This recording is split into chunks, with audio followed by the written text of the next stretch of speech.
Dying of thirst, an Apache mother begged Levi for water, and giving her his last drop would change his life forever.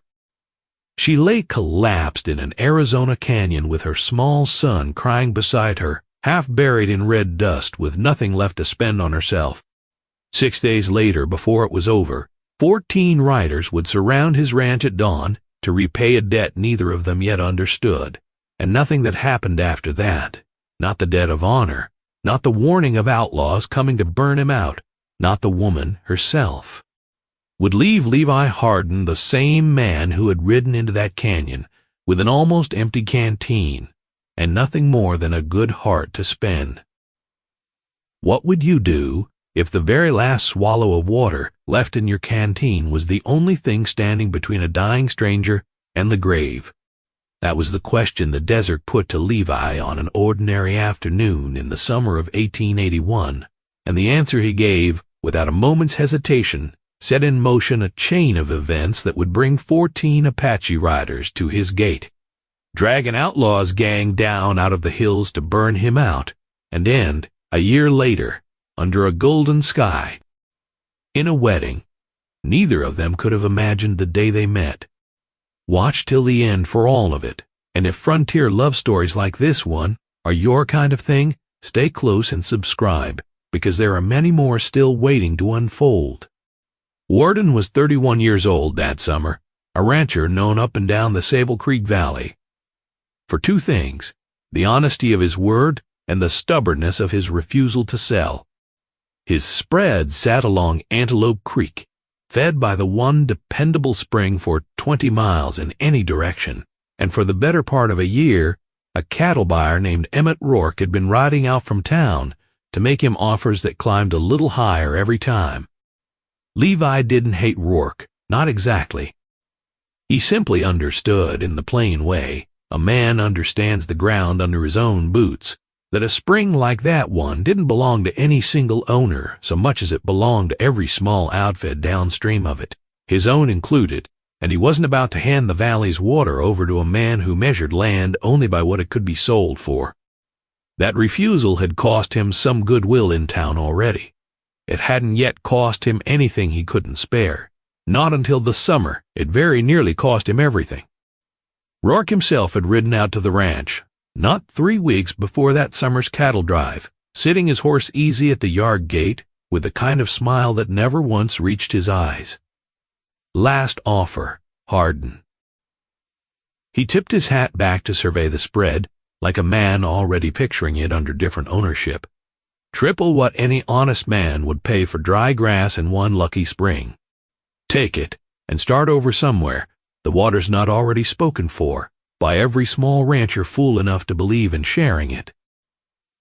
Levi had only leaned on the fence rail and shaken his head, unhurried about it the way he was unhurried about most things that mattered.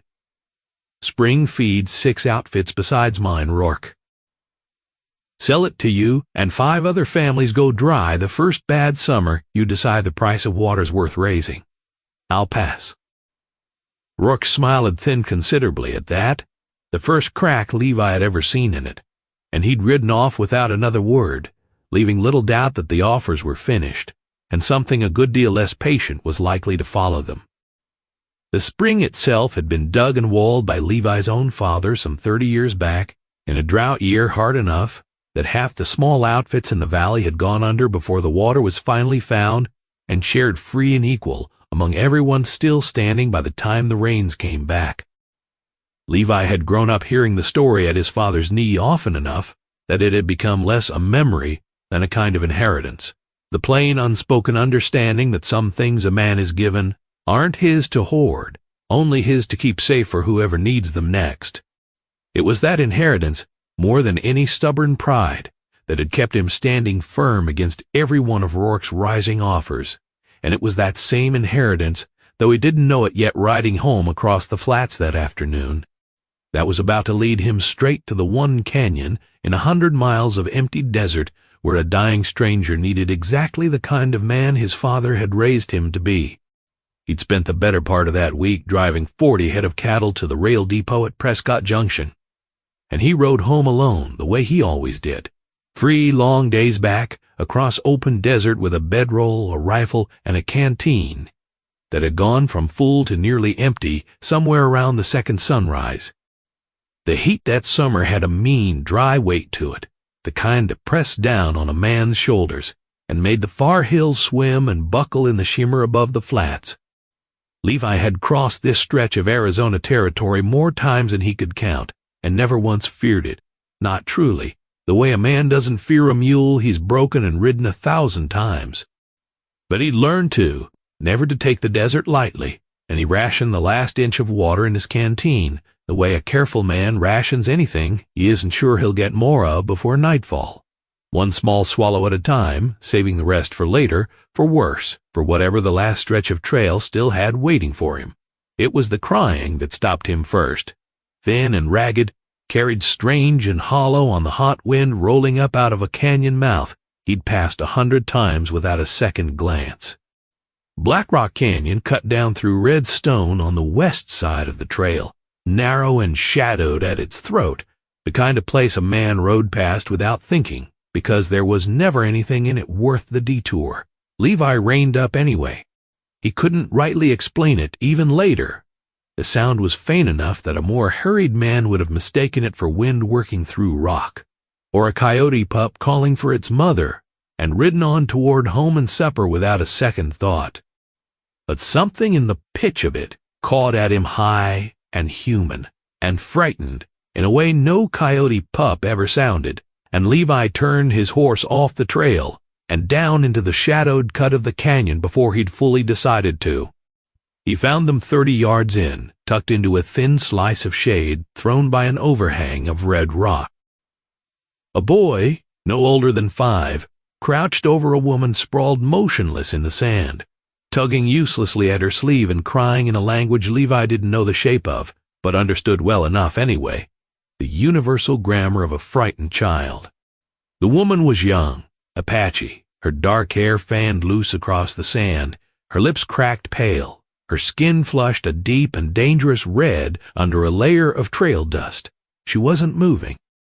For one cold, dropping second, Levi thought he'd come too late, that whatever had brought a woman and a small boy alone into this canyon had already finished its work before he'd ever heard the crying at all.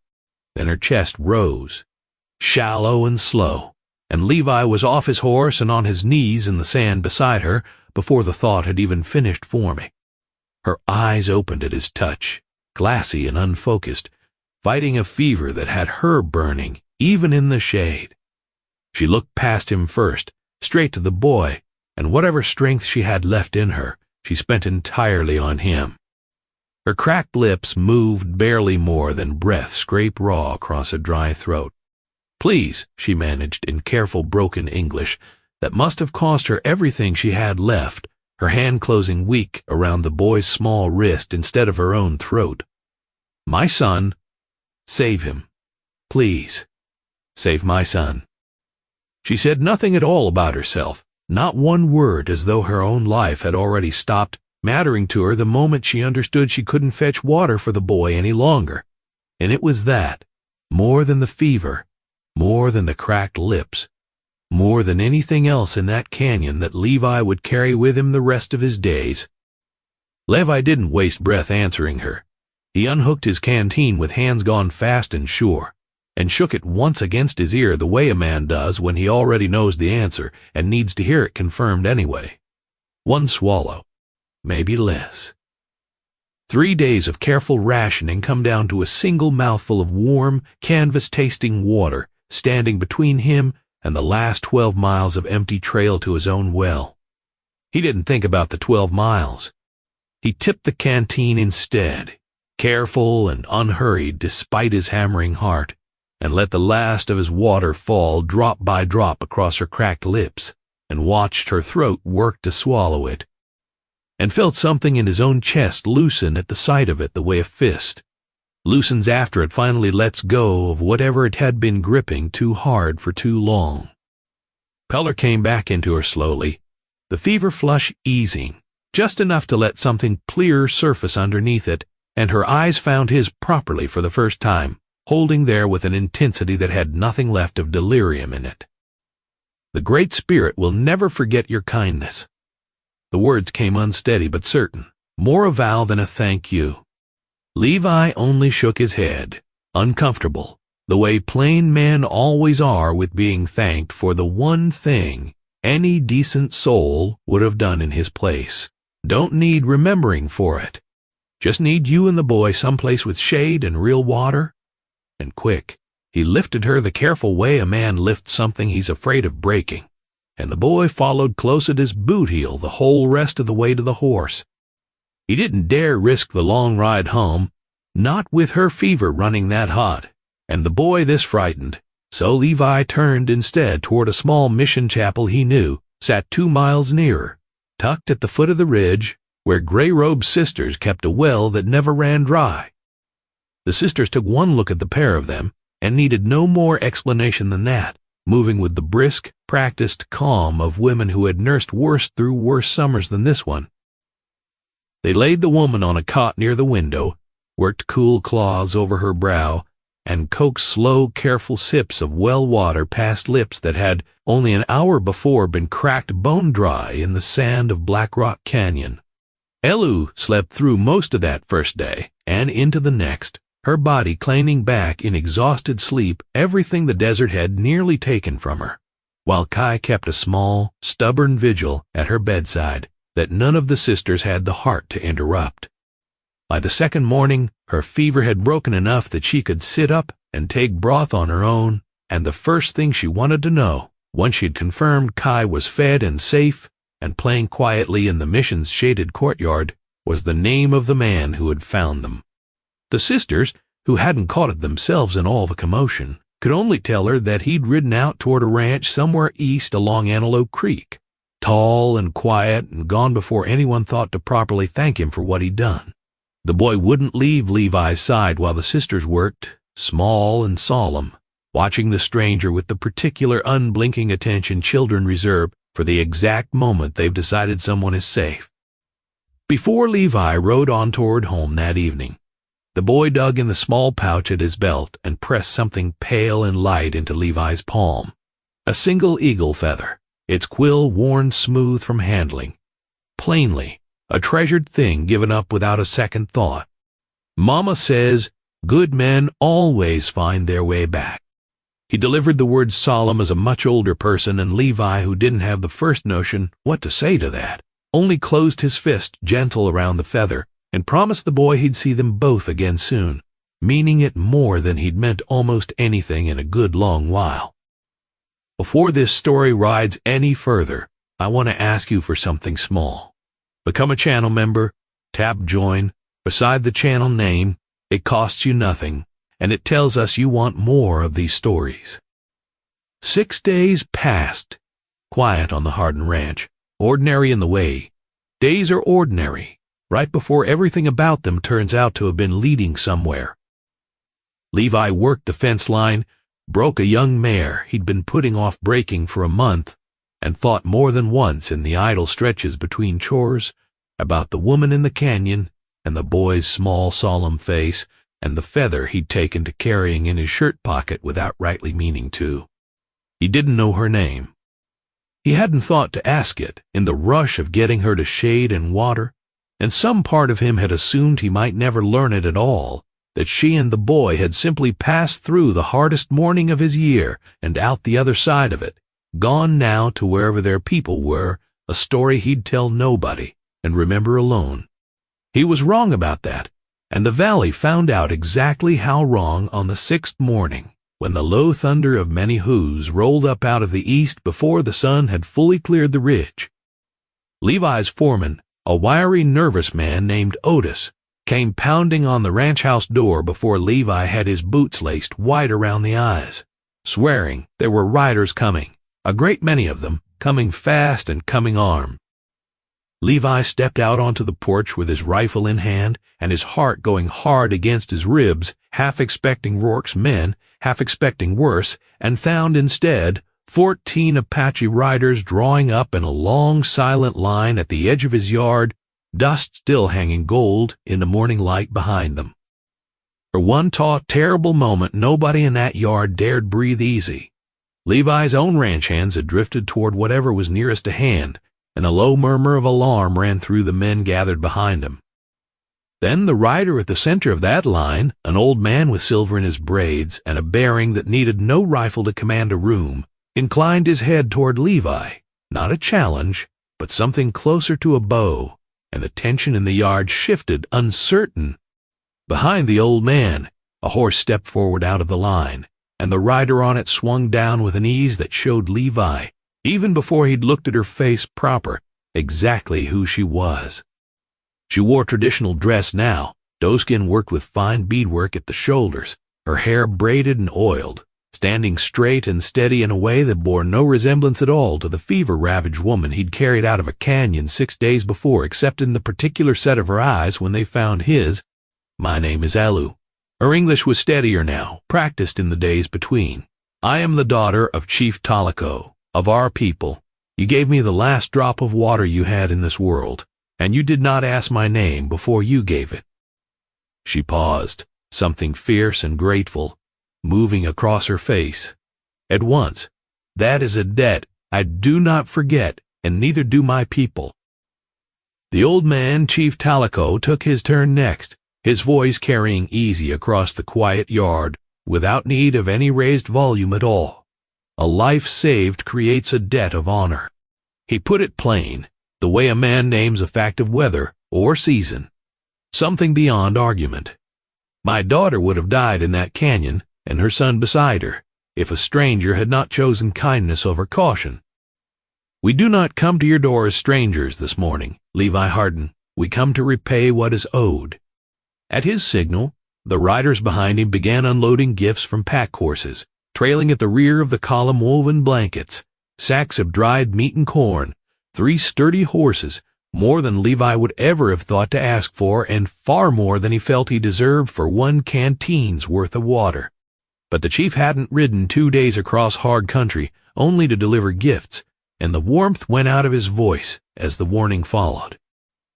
"There is a man who leads outlaws through these hills, Emmett Rourke, and the 20 guns who ride for him. Our scouts have watched his men for 3 days now, moving closer to this valley each night.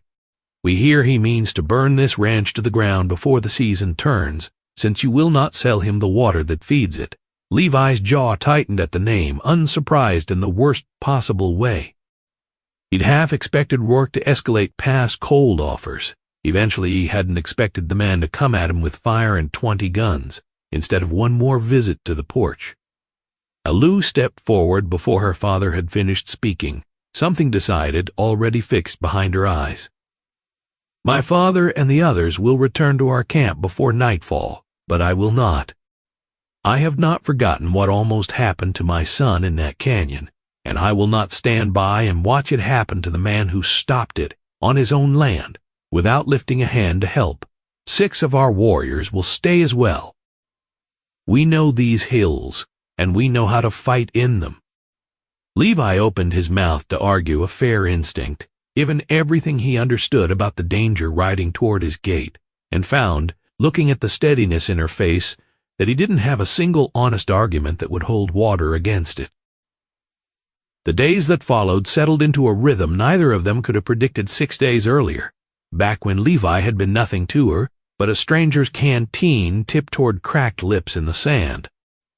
Elu and her 6 warriors moved into the bunkhouse Levi's own hands had built and rarely used, and within a day the ranch had reorganized itself around a shared purpose that made strangers of 2 very different peoples work, eat, and plan together like men and women who'd always belonged to the same outfit. Levi found himself walking the fence lines with Elu in the mornings, pointing out the low rise behind the barn, the narrow choke point where the wash pinched down before opening onto the yard, and she took it all in with a sharp, quiet attention that made plain she'd be sharpening his own plan rather than simply following it. She proved, within the first 2 days, a rider and a shot better than half his own hands, sitting a borrowed horse with an ease that hinted at a childhood spent in a saddle long before any of this trouble ever touched her, her eyes sharper than Levi's own when it came to reading tracks and terrain. In the evenings, once the day's work and the day's worry finally eased their grip, She gave him pieces of her life freely instead of only in answer to questions. Her mother, gone some years now to fever, her younger brother, still with the band learning to hunt, the particular quality of the light on a canyon wall at dusk that her people had a word for, one that didn't translate cleanly into English no matter how. She turned it over.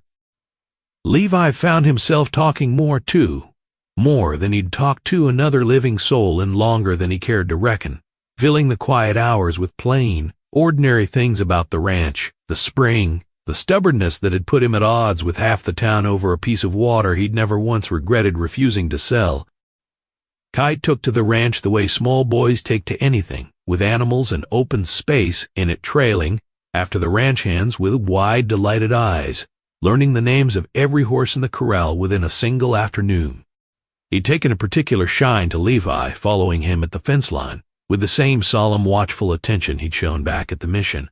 And more than once Levi caught himself teaching the boy small, unnecessary things, how to whistle through two fingers, how to spot a rattler's coil before it moved, simply for the pleasure of the boy's serious nod of concentration in return. Elu watched the two of them together some evenings with an expression Levi couldn't quite read and didn't try too hard to name, though it warmed something in his chest each time he caught it. Near the middle of that first week, low on flour and needing shot for the rifles, Elu had started drilling with the hands. Levi hitched the wagon for a run into Sable Creek, and Elu made it quietly plain that she meant to come along rather than stay pinned at the ranch like something needing protecting. Levi hesitated only a moment. A town full of strangers carried its own particular risk for a woman who'd spent 3 weeks running from men who meant her harm. But he understood, too, that keeping her shut inside the ranch house indefinitely would only build her a smaller version of the very cage she'd already fought free of once. She rode the wagon bench beside him with her chin level and her eyes steady, and if more than a few townsfolk at the Mercantile stared a beat too long at the Apache woman sitting easy next to Levi Hardin, she didn't shrink from a single one of those looks. The storekeeper's wife, a plain-spoken woman named Constance who'd buried a husband of her own to a hard winter 2 years back, took one measured look at Elu, and only wondered, kindly enough, whether she preferred her coffee ground fine or coarse, and nothing more than that. It was a small mercy given without pity, and Elu thanked her for it in careful, steady English, and something eased another notch in her shoulders on the ride back home. One evening near the end of the first week, the two of them sat together on the porch step as the sky went the color of a healing bruise, orange bleeding slow into deep violet over the western ridge, Kai already asleep on a pallet just inside the door. Elu watched the darkening hills instead of him. You never once wondered why we were alone in that canyon. Most men would have wondered by now. Levi considered that a long moment before answering. Figured you'd tell me when you were ready, and not one day before. Man doesn't need every answer handed to him right away to know a person's worth helping. She turned to look at him. Then, something in her expression shifting into a quieter kind of attention. We were running. Some of Rourke's men found our camp 3 weeks back, looking for horses to steal and calling it a fair trade for land they believe should already be theirs. I took Kai and ran rather than let him see what might have happened if I'd stayed to argue it. I did not plan the water running out the way it did. I only knew I could not stop running until I was certain we were far enough. Something cold settled in Levi's chest at that understanding landing in pieces. Rourke's men. He turned the name over slowly. The same Rourke sending riders to burn me out now? Elu nodded once, grim. The same man, wanting the same water, taking it from whoever stands nearest and weakest whenever the taking looks easy. You were never only a stranger who happened by that canyon, Levi Hardin. You were the second thing that man has tried to take from people who would not simply hand it over. The porch went quiet a long moment after that, both of them looking out at land that suddenly carried a weight it hadn't carried an hour before, and something passed between them in that silence that neither one of them was quite ready yet to put into words. If two stubborn people slowly learning to trust each other is the kind of story that keeps you watching, stay close a while longer. Become a channel member. Tap join beside the channel name for early access to more stories exactly like it. In the quieter hours after that hard conversation, Elu taught him small pieces of her language, the way she'd once given him pieces of her past, unhurried and without prompting twice. She taught him the word for water, first of all things, and laughed low and surprised when he mangled the sound of it twice before finally landing close enough to satisfy her. She taught him Kai's name properly, its true weight and meaning, and the word, her people, used for a debt of honor, heavier and more binding than the English word Levi had grown up with. Levi found himself hungry for more of it than he'd expected to be, turning each new word over in his mind the way another man might turn over a coin. And Elu, watching him work at it with such plain, careful effort, found something in herself softening toward him that went well past simple gratitude. The warning signs came the way they always do, small and easy to dismiss, until they weren't, a stranger's dust on the southern ridge, gone by the time Levi raised his spyglass. A shape at the tree line 2 mornings later that belonged to no neighbor he recognized, vanished into brush before he got a clean look. Elu read the pattern of it faster than Levi did, having watched scouting parties work this exact patient rhythm before, testing a place's defenses before committing anything real to the attack. They are counting our guns. Her tone stayed flat, matter of fact, watching the empty tree line where the shape had vanished. And, counting how many of my people remain here with you, Rourke will not come until he believes the numbers favor him fully.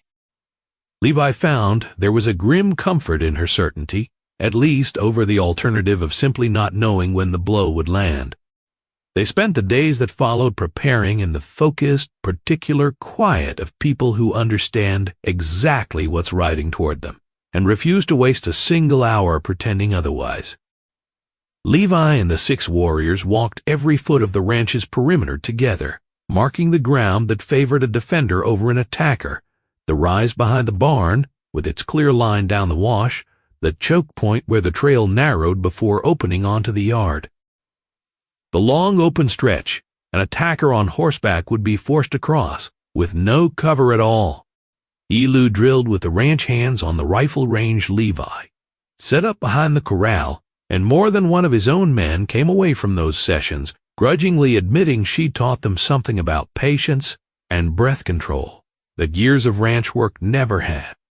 Kai kept well clear of the preparations themselves, spent his days instead learning card tricks from the cook and pestering every horse in the corral for a ride, blissfully unaware of the shape of the danger circling closer toward the only home he'd known in these 6 strange days.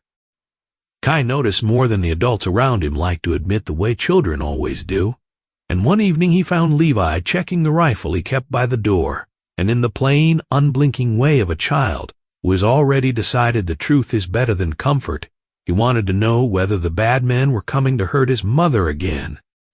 Levi set the rifle down and knelt to the boy's level before answering, choosing his words with more care than he'd chosen almost anything else that whole hard week.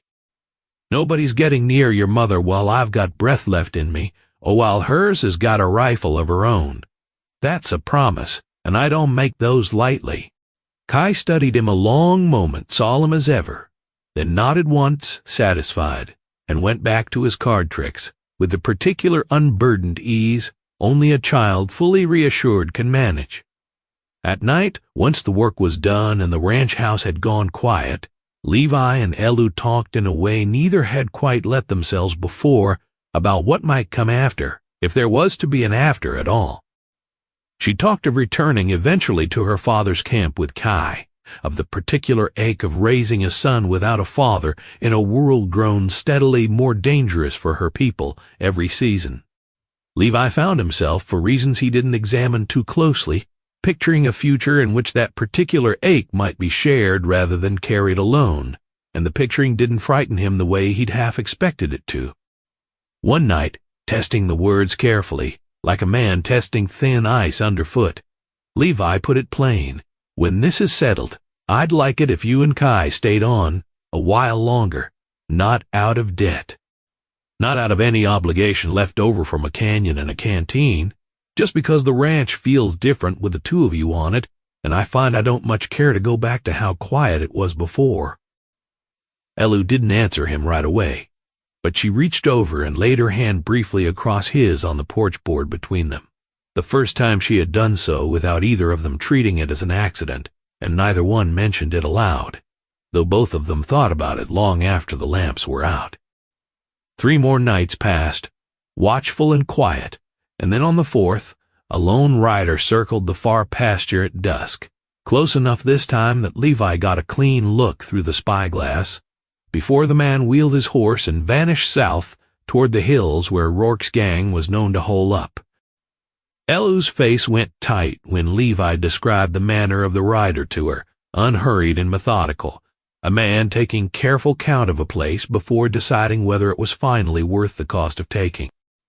That is the last count before the taking. Her voice stayed quiet. They will come soon now, perhaps tomorrow night, perhaps the night after, not longer than that.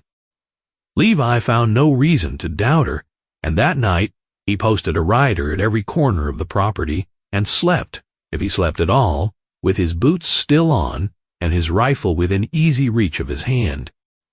The attack came 2 nights later in the gray hour, just before dawn, when a ranch sits at its most vulnerable and its defenders at their least alert.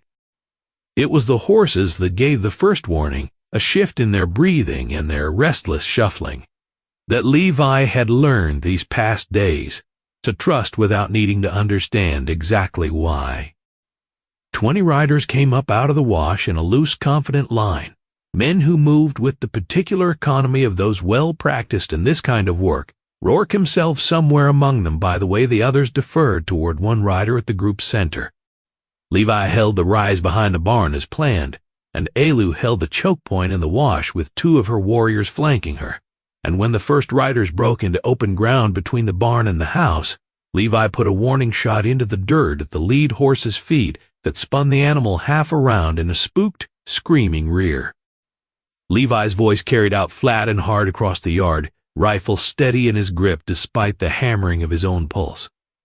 "This land's spoken for. Turn back now, and there's no cause for this to go any further tonight." Gunfire was the only answer that came back, instead of words, and the next stretch of minutes passed the disjointed, slowed-down way. Violence always does for the people living through it. Elu's position held exactly as planned, calm under fire in a manner that revealed reserves of steel Levi hadn't fully appreciated in her until he watched her draw on them, turning back 2 riders who tried to flank wide through the mesquite and putting a shot close enough past a third man's ear to send him wheeling away rather than press the attempt A. Second time.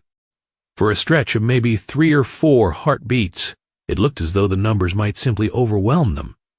Rourke's men pressing hard from 3 directions at once, Levi's own hands pinned down behind the barn with more guns trained on them than they had answers for.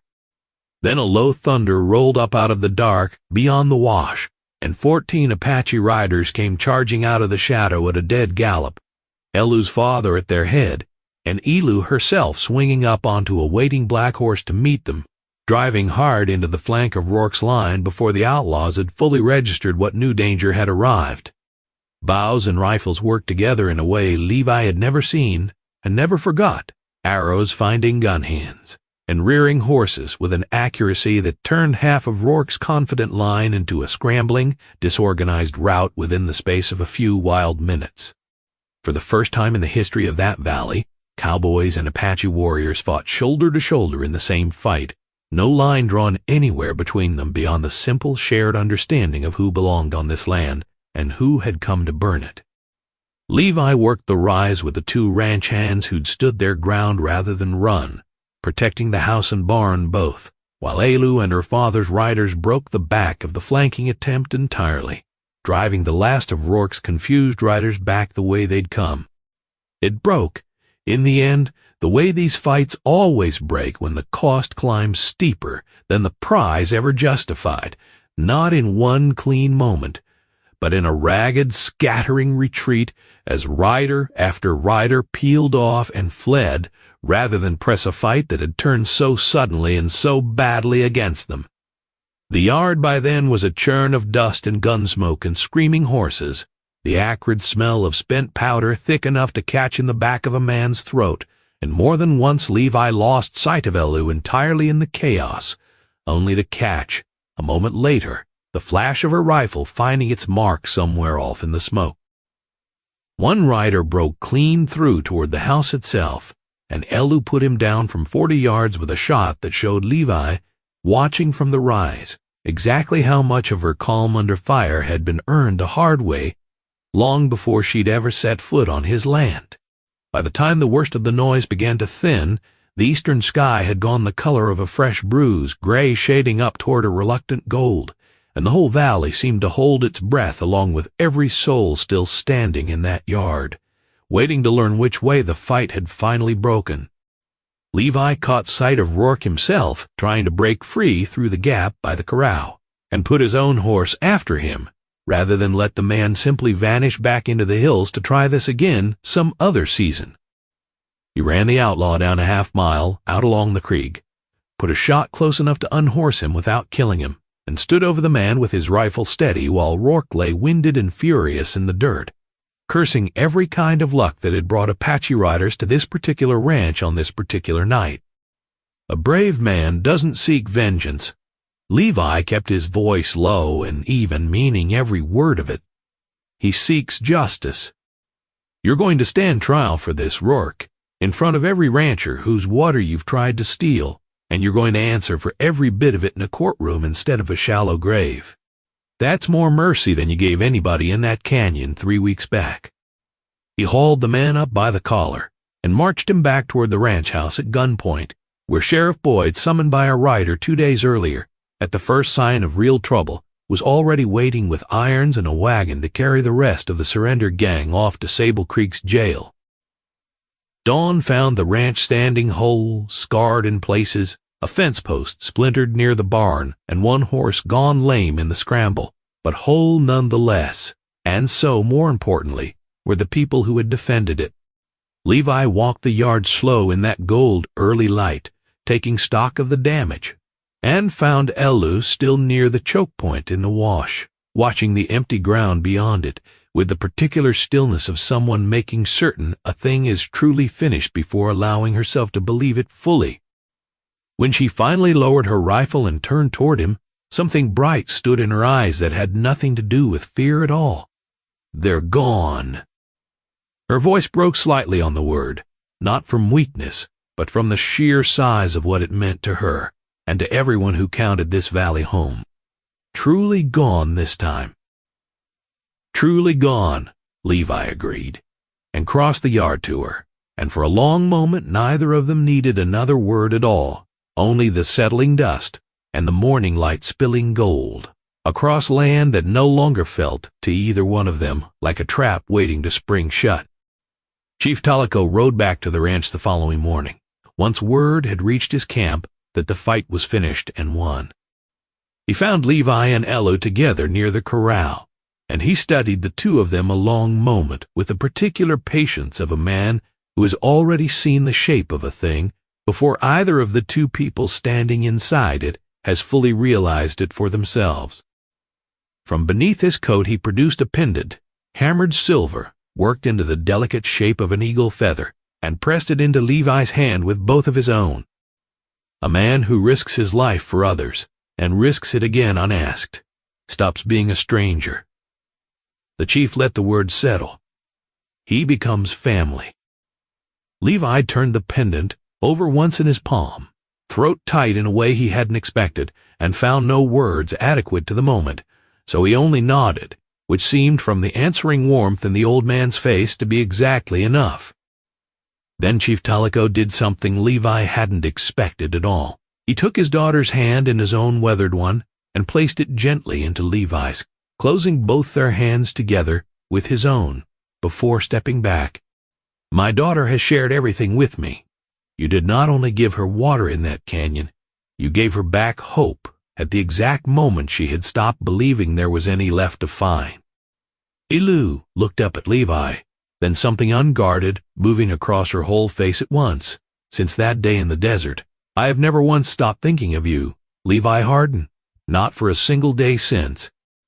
Levi, who had built a careful, guarded life out of hard work and plain honesty, and precious little room for anything softer, found he didn't want to guard against this particular feeling at all, and let her know it plainly in words simpler than he'd ever managed for anything that mattered so much. If you've made it this far into their story, stay with us a moment longer. Become a channel member, tap join beside the channel name, and help this small channel keep bringing you frontier love stories like this one. A year passed the way good years do, quickly in the looking back and slowly in the living through, and by the time it turned again toward summer, the ranch along Antelope Creek had become something neither Levi nor Elu could any longer picture belonging to just one of them alone. Kai had grown a full head taller, quick on every horse in the corral, and quicker still with his letters. Taught patiently of an evening by Elu at the kitchen table while Levi mended tack by the fire. Word of the fight at the Hardin Ranch had traveled the whole territory over, and what followed? It was something neither Levi nor Chief Talako had quite dared hope for at the start, an uneasy, careful peace between the ranchers of the valley and the Apache bands who moved through it, built one small kindness and one honest transaction at a time. The way real peace is nearly always built, slower and steadier than anybody wishing for it would prefer. It was Levi who finally asked the question outright. On a quiet evening midwinter, with snow dusting the far ridge for the first time, either of them could recall seeing it settle so low. He didn't make a long speech of it, not being a man built for long speeches. Only took her hand by the fire, the way he'd taken it that very first morning in the canyon, and asked whether she'd consider making the arrangement between them permanent in whatever way her people and his both would recognize as binding. Elu didn't answer right away, turning the question over the way she turned over everything that mattered, weighing it against a year of small mornings and harder nights and the particular, hard-won trust neither of them had expected to find again after everything each of them had already lost once. Then she said yes, plain and certain, and told him she'd known the answer since a night on his porch step months before, and had simply been waiting, out of nothing more than her own quiet stubbornness, to see whether he'd get around to asking properly. Under a golden sky one clear morning that following summer, in the same meadow where Levi had once walked the fence line alone and unhurried, Levi Hardin and Elu were married before both their families gathered together at last, beneath the same open sky. Chief Talako stood witness beside Sheriff Boyd. Sisters from the mission chapel sat beside ranch hands, who'd once feared the sight of Apache riders at the gate and now called several of them friend. And Cowboys and Apache shared the same long table set out across the meadow grass, passing dishes back and forth between two peoples who had fought side by side once and had no intention of standing apart again.